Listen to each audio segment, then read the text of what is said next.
There it is. Okay. Go, you go. Okay. Hi, everyone.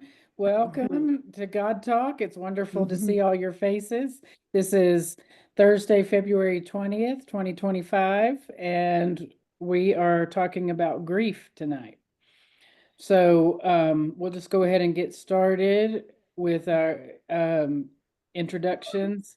So why don't, since Leo came up with our question, why don't either Leo or Jared, why don't you get us started with all of that? Oh, so today's icebreaker is, what is your favorite cheap meal that you'll always love, no matter how much money you make? We'll start with whoever came here first. Don't know who that is.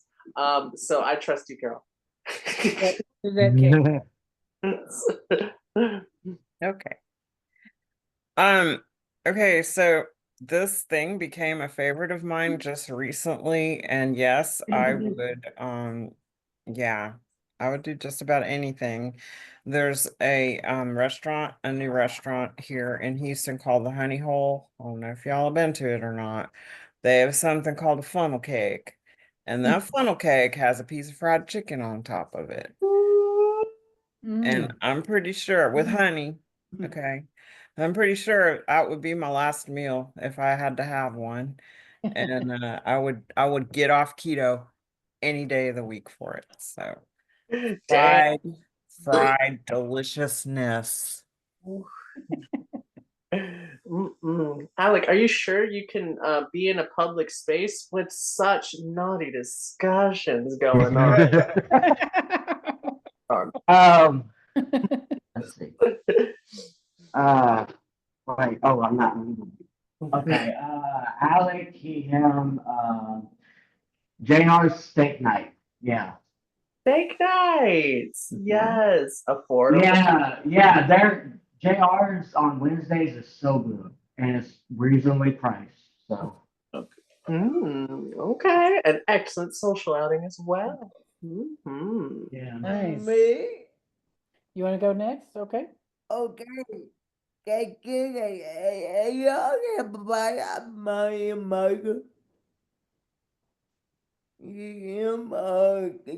Michael. Michael. Marco, he, him, or King Marco? It's a good question. What's your answer?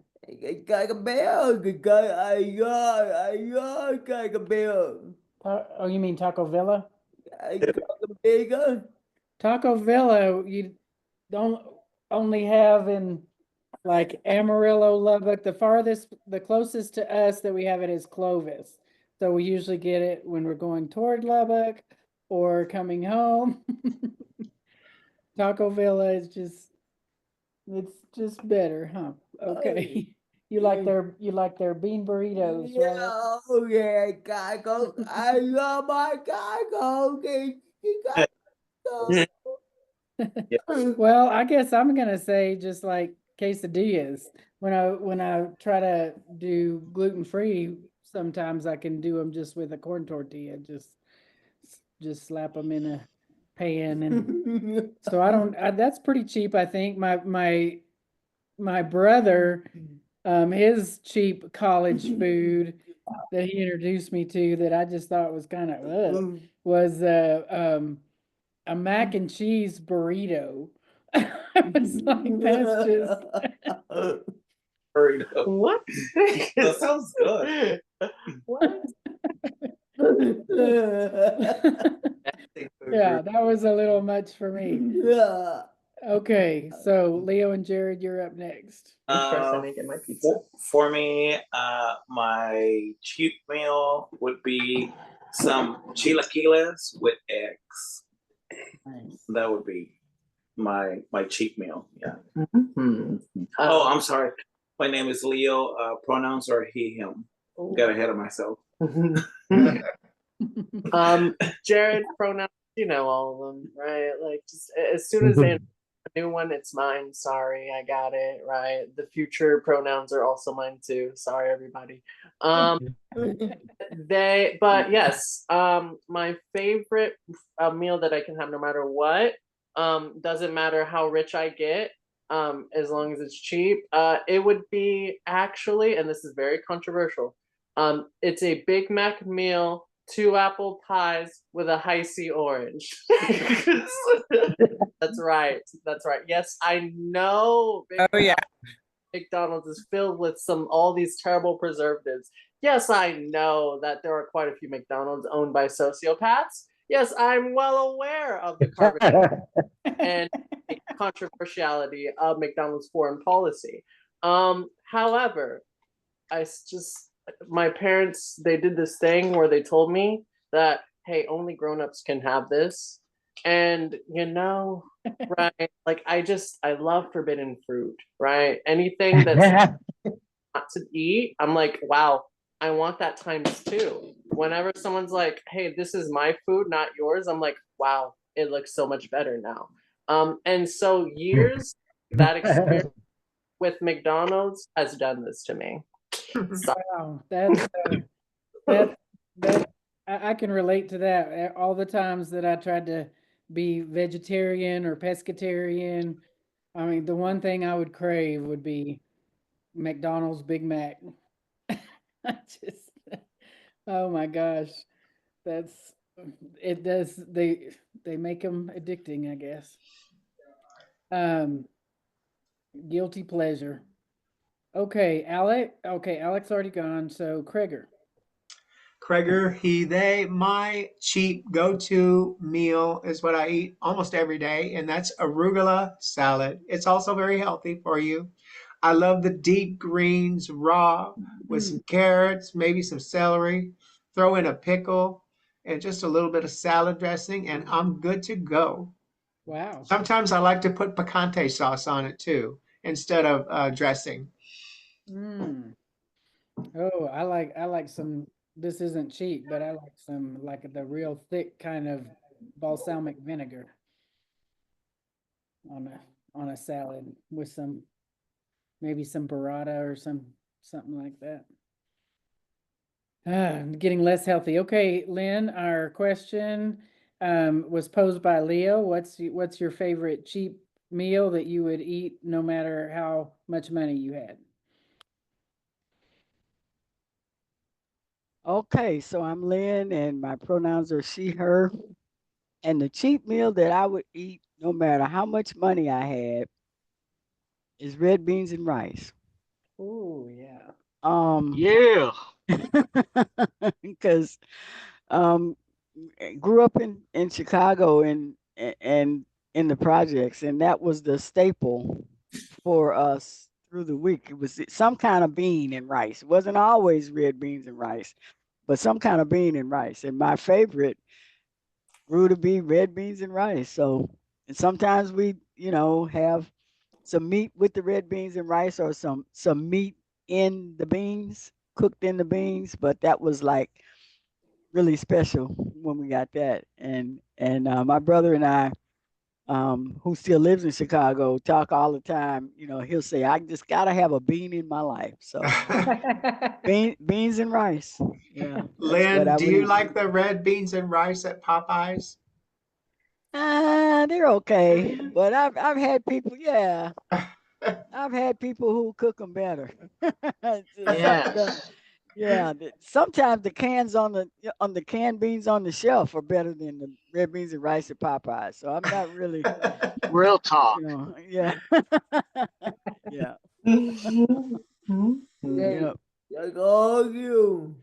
Okay, well, we're talking about grief tonight, and I think a lot of people have experienced um, a lot of reasons for grief lately. So, who would like to try to give us a definition of grief? Oh, we're defining her.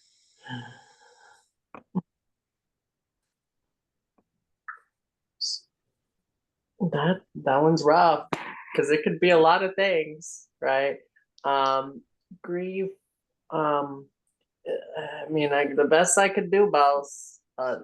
is, I would say, grief, for based on my experience with it, has always been attachment to life, right? And the acceptance process of death.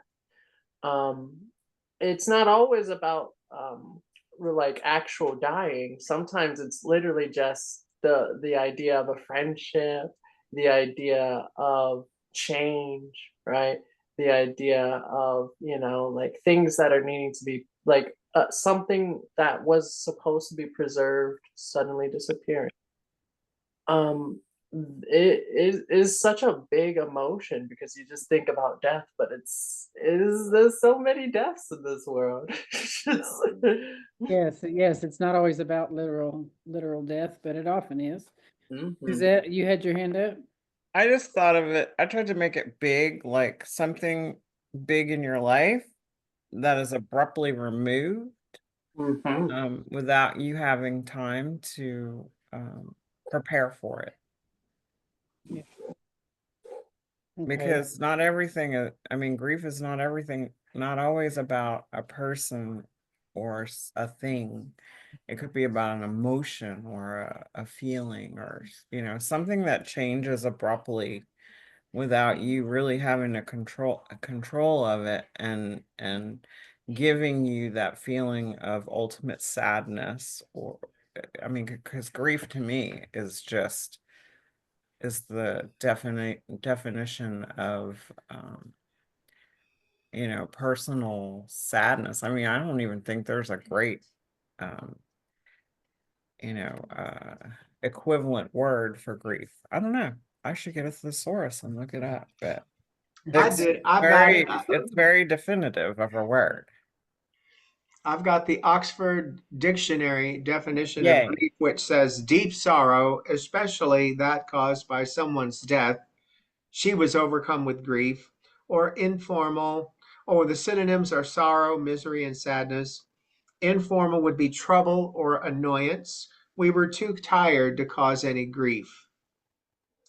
Well, I want to add that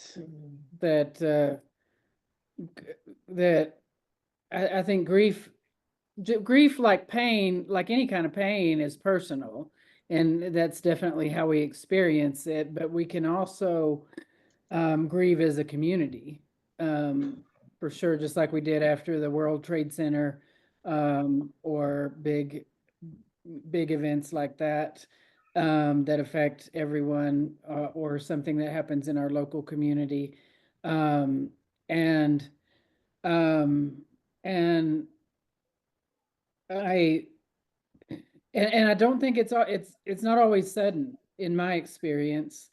I mean, certainly you don't always know, like if somebody's going to die, especially like somebody young and healthy and like that. But then there's anticipatory grief as well, the kind of grief that when you're going to lose something or someone. I feel like I'm wearing one of my dad's shirts tonight. That seemed appropriate for this subject. It's been about uh, I guess 2 or 3 years now since he died, and but I feel much more unresolved, uh, or much more emotion churning up around my mother's situation with her dementia, which seems to be worsening, and just having all kinds of just the loss of being able to reliably have a coherent conversation with her, loss of the memories that we shared. So those kind of things. So I think it doesn't always have to be sudden.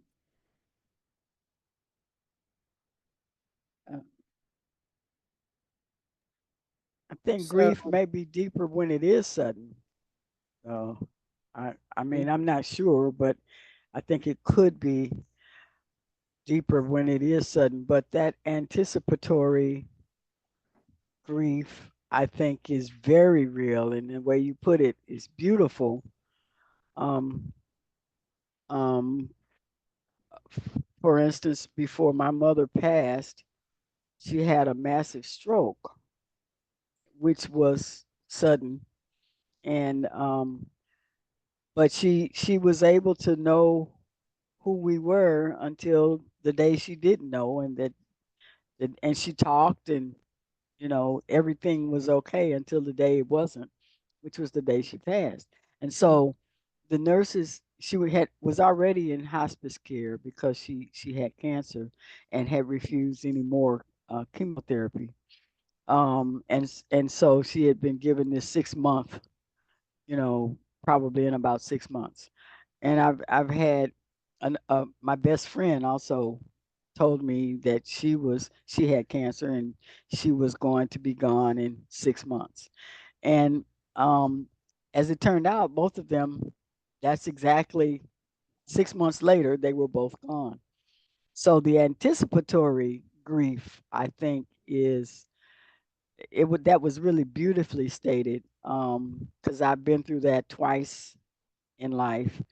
Currently, my mother-in-law, Francis's mother, is in hospice care and has been for a few years. And the thing that I see in that is, once again, here's this anticipatory grief, which is really real. And I don't know how you deal with that.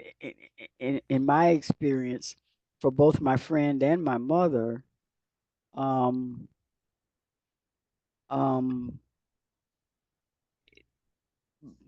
when the day came and they were gone, on some level was easier to deal with than those 6 month periods.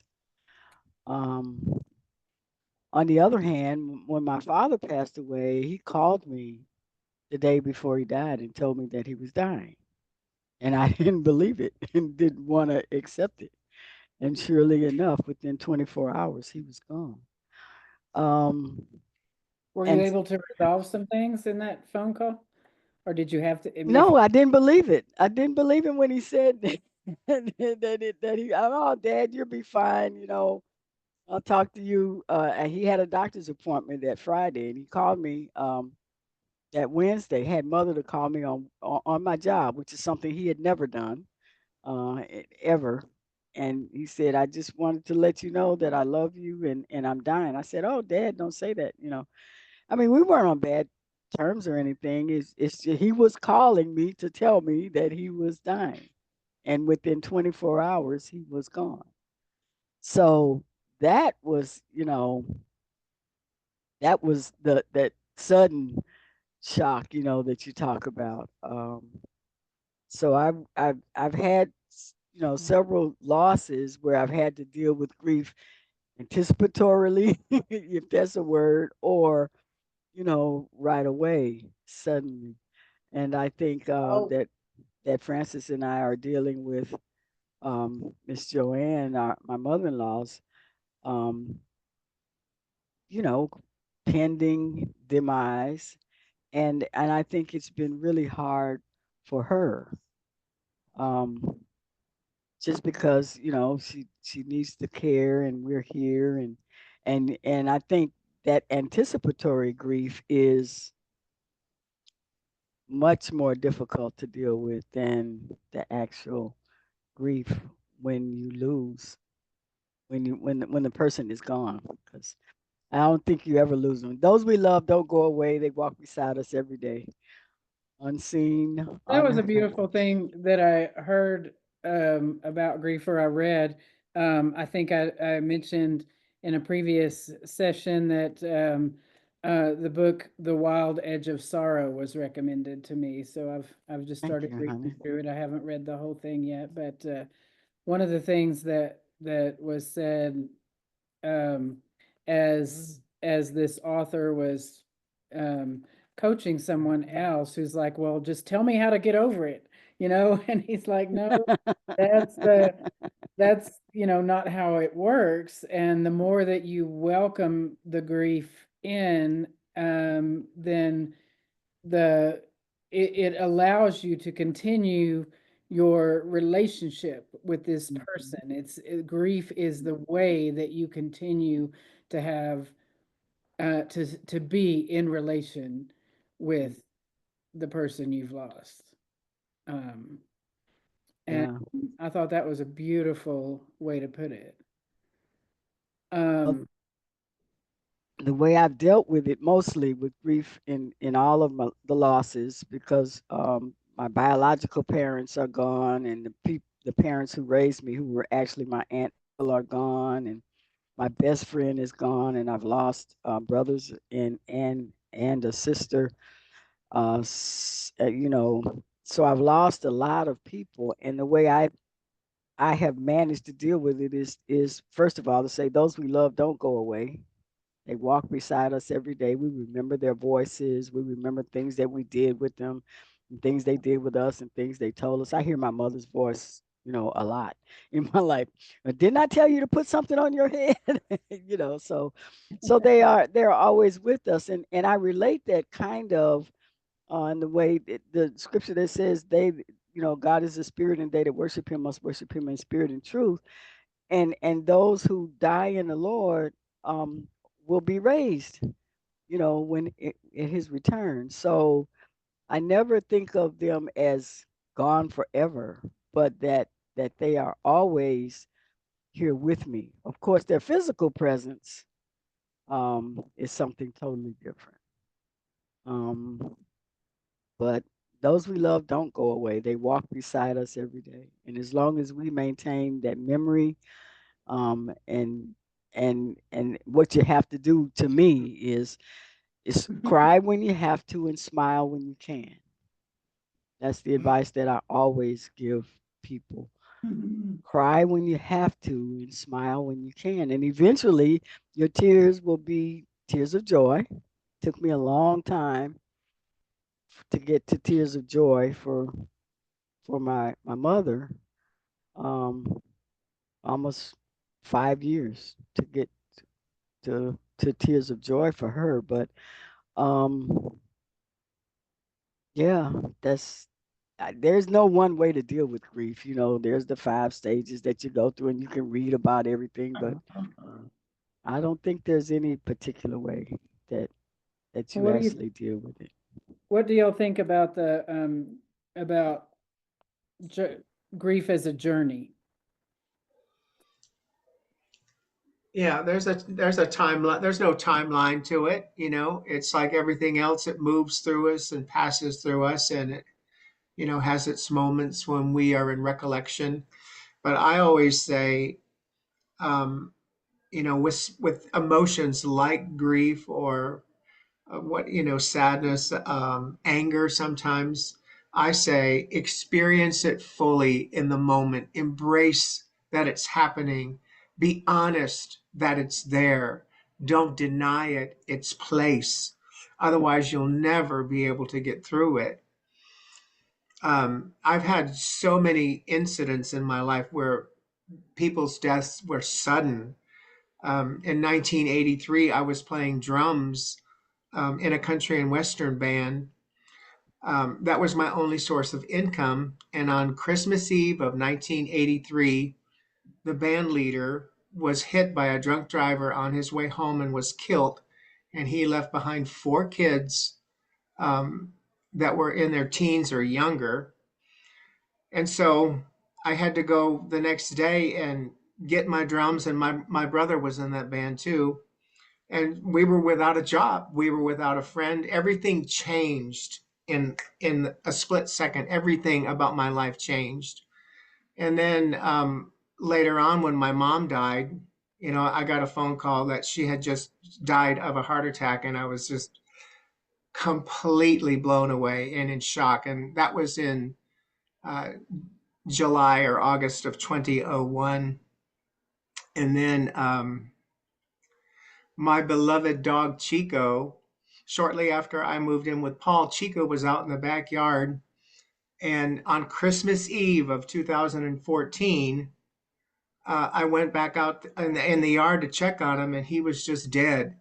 It looked like he had been attacked by a hawk or something. Some kind of claw had gotten into his belly. And so, and then a couple months after that, on MLK Day of 2015, my stepmother called me and told me that my dad had died in the night. And then last year on April 17th, my niece called me and said that my brother had died suddenly of a heart attack. So, oh, and not to mention Reverend Vicky Gibbs, who died suddenly on July 10th of 2020. And so, you know, when you have that deep sorrow that comes with, you know, each of these, and I can't even distinguish the difference between Chico, my beloved dog, who got me through all those years when I was single. um, you know, the grief is deep, no matter, you know, no matter what it was. But I still say, honor it.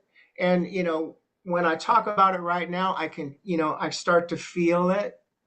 And I'm like, that's fine. There's nothing wrong with, you know, touching that pain again and letting it pass through. But you gotta kind of let it pass through. Because if you just hold on and you're like, oh, I don't know how I can take another step or move forward, or I don't know how I can do this or do that without such and such person. But you just have to, because you're still alive. And you know, I guess that's when I started thinking that I think all this grief one day brought me to the conclusion that, you know, I would think, oh, I need to wake up tomorrow because something good might happen. And then after that, I changed my mind into thinking, I need to wake up tomorrow because I might do something good. I might do something good tomorrow. That's why I need to wake up. I'm still in the game with, you know, trying to be God's servant down here. So let's hit it. Let's get on with it. You said some really beautiful things. I really like what you said about embracing it and everything like that. You also brought up another good point about, I think especially if we try to just shove it under the rug and not deal with it. But even if we think that we've gotten to a healthy place with our grief, our griefs they pile on to each other. And like, you know, if you've got, but especially the unresolved things, if you have, you know, say a coworker dies, then all of a sudden you're thinking about, you know, a parent that died before you could resolve things with them, or you, yeah, or a pet dies, and it all comes rushing back in together. So, but embracing it helps you move forward, like you said. Keep putting one foot in front of the other, but it also helps you remember the love, and it helps you, well, in a lot of other ways. We'll get to that. Let me go up. Leo and Jared, you have your hand raised. Oh yeah, I'm a big believer of that you have to embrace that grief, that pain. By now, probably everyone has seen me cry at RMCC. But yeah, I went through a really hard time when I lost my grandma, and grief would hit me just out of the random, like, you know, and I had to embrace it, and I had to go downstairs to the prayer room and just cry, like just let it out. And I think that has definitely helped me. Yeah. Gregor? one of the things that's really helped me immensely was the book A New Earth that was written by Eckhart Tolle. I know I talk about Eckhart a lot on God Talk, but in his book, he talks a lot about the pain body. And the pain body is our collective emotional pain of, all the truly wounding and psychological wounds that we've had since we've been born. They stock up in our subconscious and in our being. And so one of the things that's really cool is now there are times when I'm able, like, I'll just be doing something with Paul, and something will happen, and I can be like, oh, my pain has been triggered. We just drove by a car accident, and that reminds me of the time that Jimmy died, and my pain is triggered, and I could start crying. I could fall out right now, but just what happens is that just becoming aware that your emotional pain has been triggered, just, like stepping back and seeing yourself, you know, getting back into that pain again helps take the sting out of it. So it doesn't have, it's still there, but it doesn't have to be like it was the first time when the original event happened. So just coming into that in the present moment right now, coming into that awareness that, hey, my pain body is triggered. I might be a real bitch for the next 10 minutes, but I'm gonna experience it and let it flow through, and then I'm gonna move on. And I'm not gonna deny it. That's true.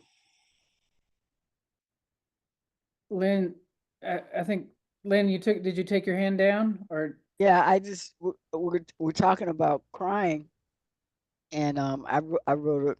I in my 20s I was a poet, and one of the lines in a poem that I wrote is that tears clean the soul. So our tears are the body does not remember physical pain, thankfully, because otherwise, every time we had a bump or an injury or surgery or childbirth or anything, you know, we would be crying. But our mind never forgets pain. Our emotion those stay with us. Like you said, we come out, and what the first thing they used to do is slap us on the butt, right? So we'd cry. So we are born out of pain and into pain. But tears are to me what cleanse our soul. So crying is, again, cry when you smile when you can, and cry when you have to, and just let them flow. Just how I think about crying. And I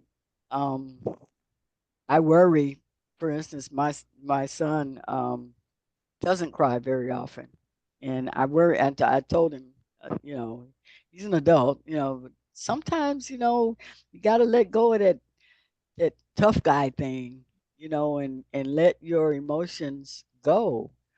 And so tears Very are, hard for to some me, people. it Yeah. is hard for some people to That's a allow themselves to cry. Yeah. But yeah. We do. crying to me cleanses the soul. Yeah. Suzette, you were going to say something. I may need to leave here. Marco's having a pretty bad spasm in his arm. But we'll try to keep going for a little bit more. Okay. I think if you follow me on Facebook, you know that Taylor's dad passed away this week. And that was something that my connection with him was from 30 years ago. So it wasn't really something that had no real connection with him after that. But when Taylor was 19, or 18 or 19, they connected and they had a relationship. And first, until recently, they stayed pretty close. And so he was estranged from his family, and I ended up, and Christy, awkward, right? Making funeral arrangements and burial arrangements and putting a celebration of life together and all those things that you do for somebody you really love, right? And I was making a Facebook event for his celebration of life because we're going to have a restaurant dinner afterwards, and I made a picture with him in it, and it just, it was a picture of him as he is now, and it made me sad, made me really sad. And it wasn't sadness for me, it was sadness for Taylor, because in the first few days, it was, oh my gosh, what do I do with this? This is from Taylor's perspective. What do I do with this? I don't know what to do with this. And then we had to go clean out his apartment, and we're still doing that, and go through papers and, seeing pictures and putting a life together that we didn't really know about and all that stuff. And, Taylor said today, I need to go back one more time. And that made me like, there's no real reason for him to go back, but he just wants to make sure he didn't forget something. And that killed me, because to me that meant that, I don't want to forget my dad.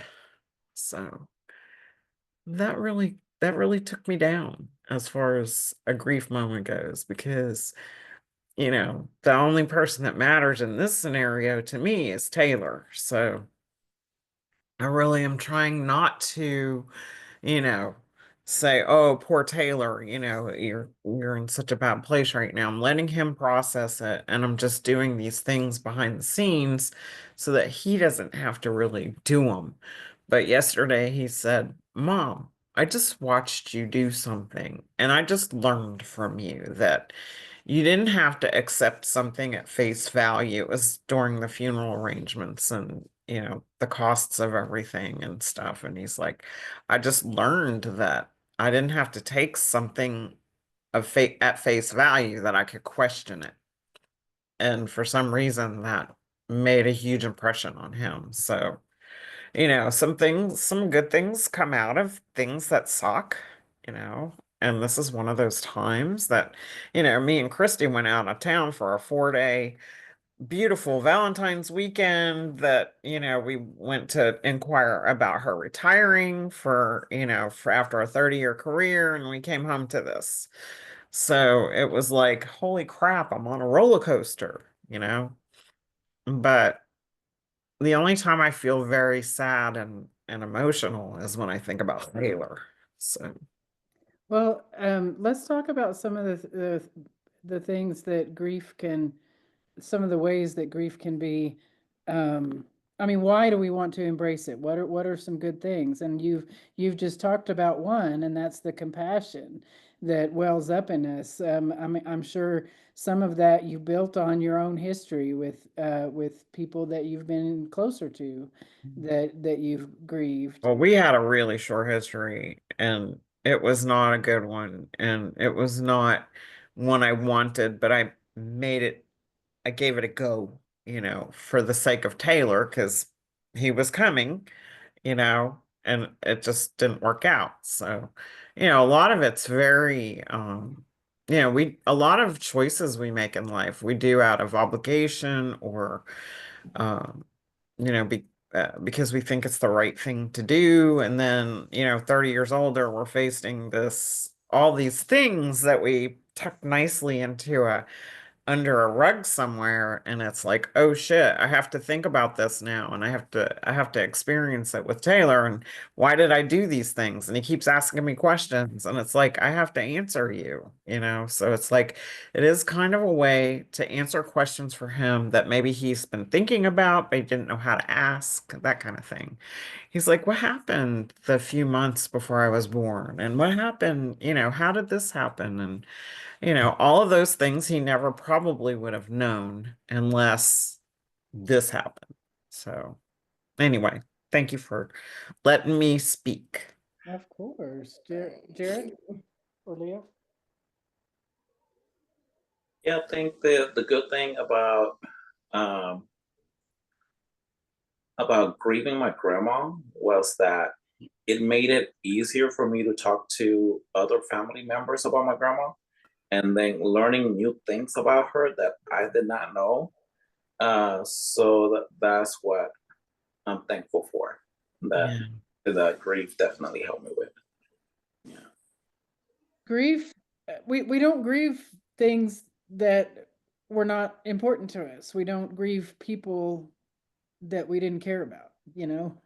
On some level, unless some, you know, I mean, but in general, we don't grieve people unless we love them, and the more we love them, the more we grieve. And but like I said, it does bring up all the other griefs in our life. The grief, and grief doesn't have to be just about that. It can be something like just not having the life that you thought you would live, not, you know, things not turning out the way you wanted them to. You can grieve the losses that you have of health or things like that. So anyway, but what I'm trying to say is that the it without grief, we don't have that contrast. We don't have that. Grief gives us a way Oh my God. to just provide that Okay. that palette, that background, and helps us. Kind of the counterpiece to it is gratitude, grief and gratitude. Okay, Leo and Jared.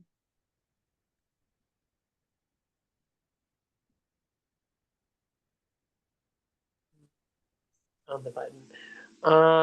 So it's hard, grief, because that's exactly what everyone's going through right now.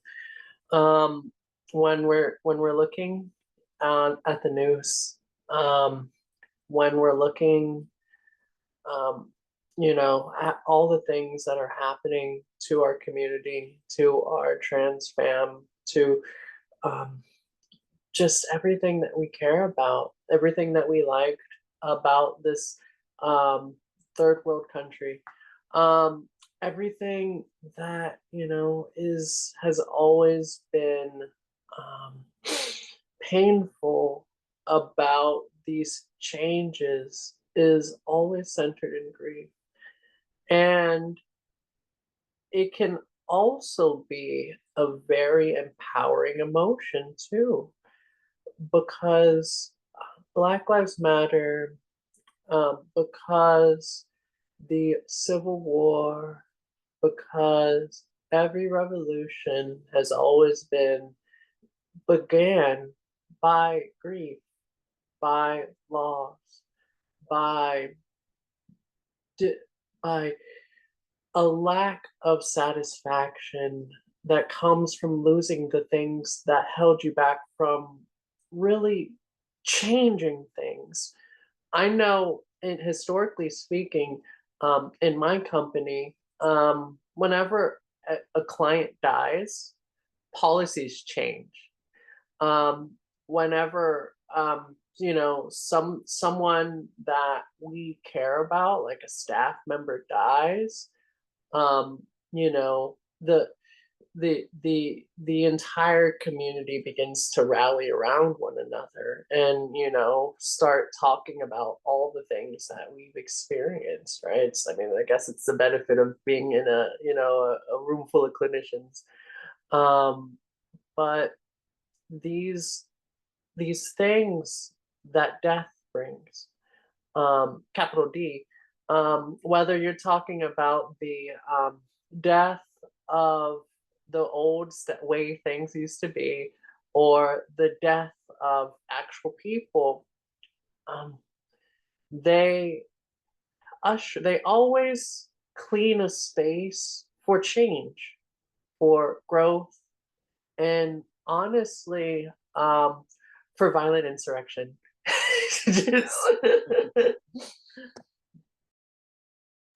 I knew you'd get that in at some point. About nonviolent insurrection. Okay. All right, Kreger, and I do want to make sure that we talk a little bit before we end about things that help us embrace grief, things that help Well, us. I'm not going to wait till the end. I'm going to talk about that right now. Right, good. So after my brother passed last April, you know, I was just like, okay, that's it. I need help. I need help navigating this because, you know, I have there's heart issues in my family. And so not only was I navigating the grief from his death, I was scared.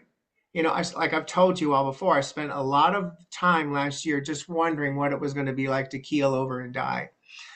But so I got a therapist, and yeah, so that's out there, and therapy is invaluable.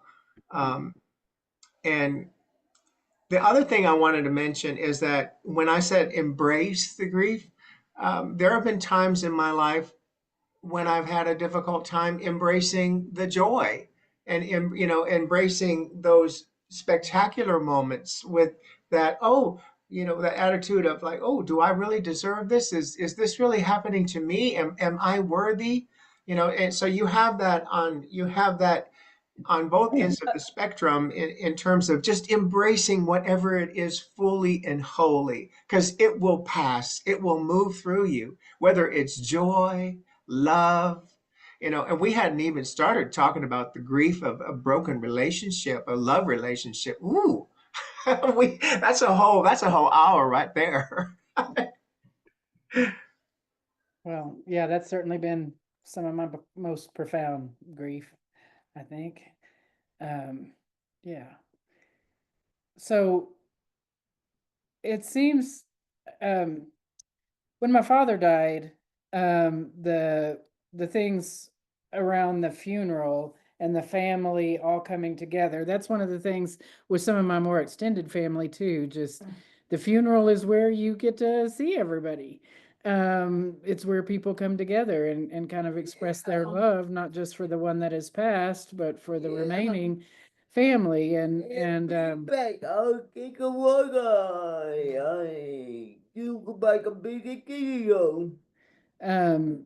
Marco's talking about some of his imaginary friends, one of which is going to have surgery soon. So anyway, that my dad's funeral was very as joyful as I think a funeral can be. It felt very affirming. It felt that so many people, including myself, said some good things, and just deciding what to say about him was a very healing moment for me. And so, having a positive experience like that, I think is one thing. I and I think for many of us, just having a space to share.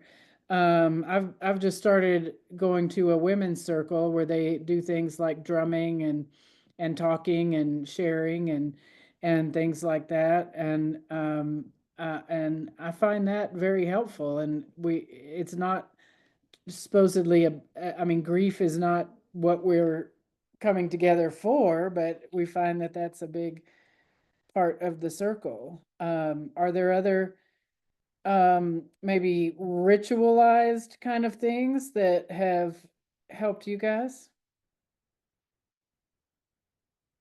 Leo? Yes. In the Mexican culture, we have a ritual that we need to pray for the dead every year for the next, I believe, 7 years. And we do a 9-day prayer. No, I'm sorry, a 7-day prayer to where we pray every day.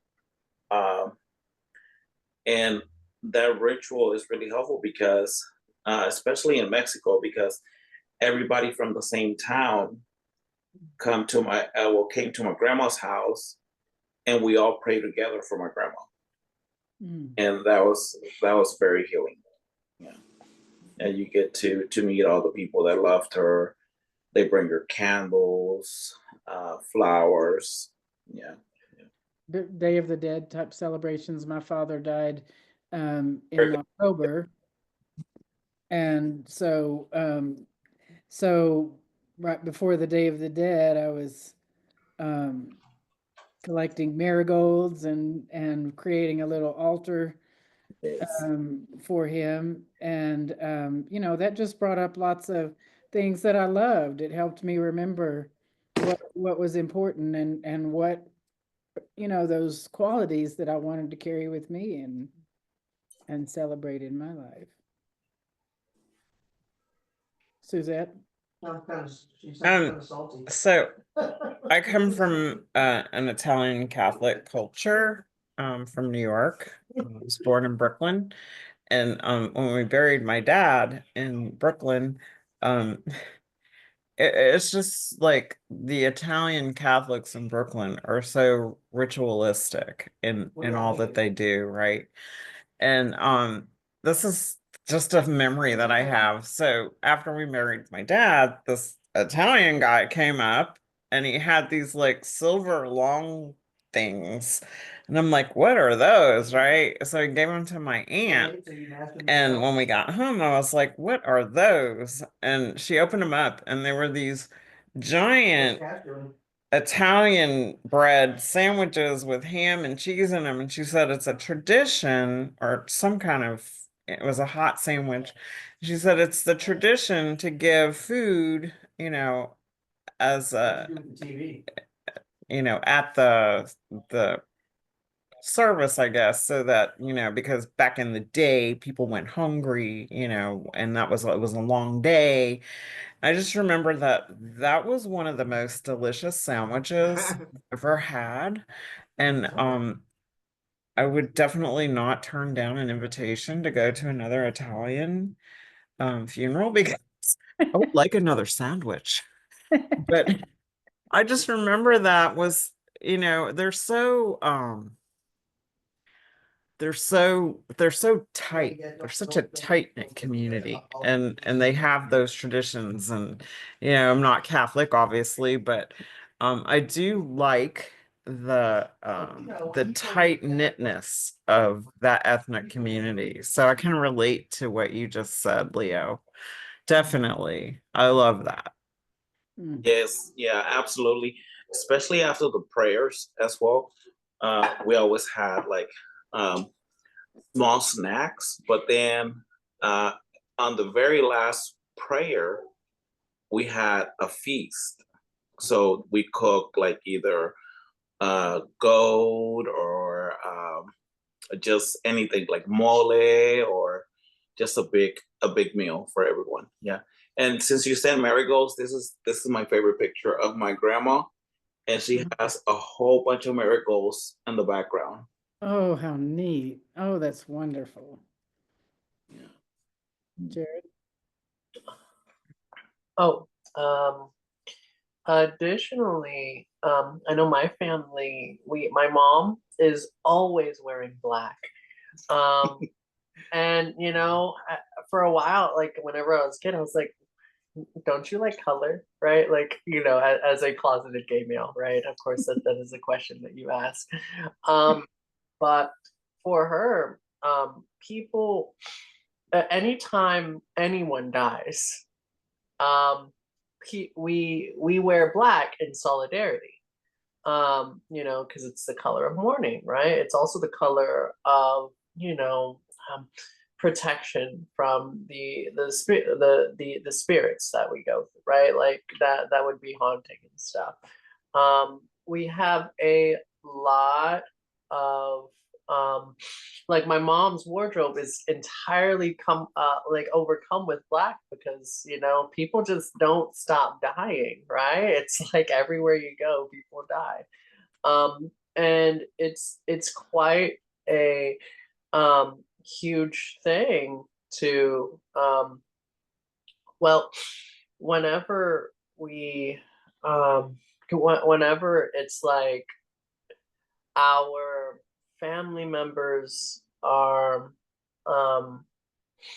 I guess you would say, when our family members pass, you know, we always have to honor them and like speak kind words consistently about them, right? Because with the understanding that they're there now, right? Like they actually have much more of a view of you and, you know, I and everybody, than whenever they were bound by their mortal coil. So it's like it's both a behavior thing, but whenever we see other Filipino people wearing black, we know, you know, we know that they're mourning someone. And so you could always tell just by someone's clothing whether or not they were going through it, basically, and you know whether or not you needed to take care with them, which was, you know, a real cool blessing, because whenever my mom met other people who were wearing black, they always hit it off, right? Because they bonded over these sort of things. Lynn, I think you had your hand up. Yeah, I was just gonna say you can't go to a black funeral because after the funeral there's gonna be a feast somewhere. There's gonna be some food. Everybody's looking for the food when the funeral is over. Doesn't matter if you go to the cemetery or not, but there's gonna be a feast of food. And the other thing I think that I guess we have to remember that the devil is who holds the power of death. And God sent his son to die to free us from the fear of death. And so I think that that's something that we have to remember. And he died, but he rose. And so as we think about death, I think of people, not relationships or anything like that, we have to remember the resurrection and remember that those who die in Christ will rise with the Lord. And that death, controlled by the devil wants us to be afraid of death. And we shouldn't. Death is a part of the life cycle. We're not going to get out of this world alive.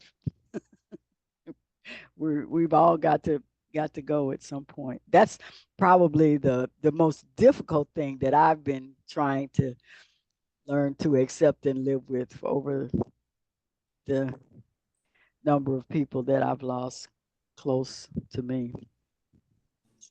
God is love, and love conquers death. Gregor? Right.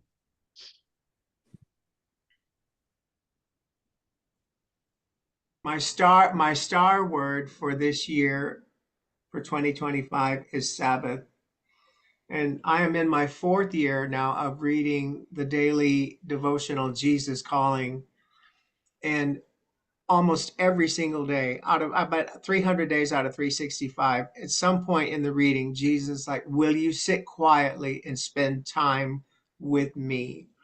And then this year, I just at random, Uprising Church gave me, this was my word for 2025. And so I finally decided I'm taking a meditation class, and I've decided to just stop being a human doing for a few minutes and try to be just being with God. And so Sabbath, and I think that helps with pain and grief and all of those good things. Just saying, Lord, I'm here now, and I'm with you for the next 5 minutes, 10 minutes, hour, or whatever. I'm just going to be with you right now. And so let it be known. Show me what you need me to know. That is beautiful. That is beautiful.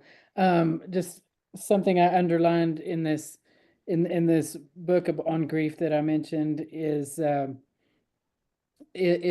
about self-compassion and about that being one of the about the step to start with, and he writes, when I work with groups on the topic of self-compassion, I often begin by describing our time together as a project in non-self improvement. So often our efforts at change in our lives mask subtle and not so subtle acts of self-hatred. In other words, we think we have to improve ourselves because of something we don't like about ourselves. And so just giving that up a little bit, giving it a rest, just giving ourselves, giving ourselves some love and letting it be okay where we are right now. That's really, really important. So thank you, Kreger, for bringing that. We're at the end of our time. Mona joined us, but Mona, before we sign off, is there anything that you wanted to jump in on? No, other than that grief has its own timeline. So Yeah, absolutely. Okay, Kreger, will you pray us out? Absolutely. Holy God, we're grateful to gather again as the beloved community on this Thursday night and talk about what can be a difficult subject, but we just appreciate the honesty and the vulnerability of what has been shared this evening. It can be difficult to talk about our pain. It can be difficult to talk about our grief. And so we're just grateful for every word that's been spoken with honesty and with love and with healing. And we hope that this YouTube will reach people who truly need to hear something good about this that might help them navigate their specific situation. So we put this out there on the airwaves, and your will be done. And for the rest of this week, we just ask for that steady breath of consistency, of light and love, and the reminder that we have to be the force of goodness now. It's our time. It's our time to take a stand. It's our time. It's our time to do something. We ask for the courage and the strength. In Jesus' name, amen. Amen. Amen. Bye, everybody. Bye, Marco. bye, everybody. Thank you. Everybody.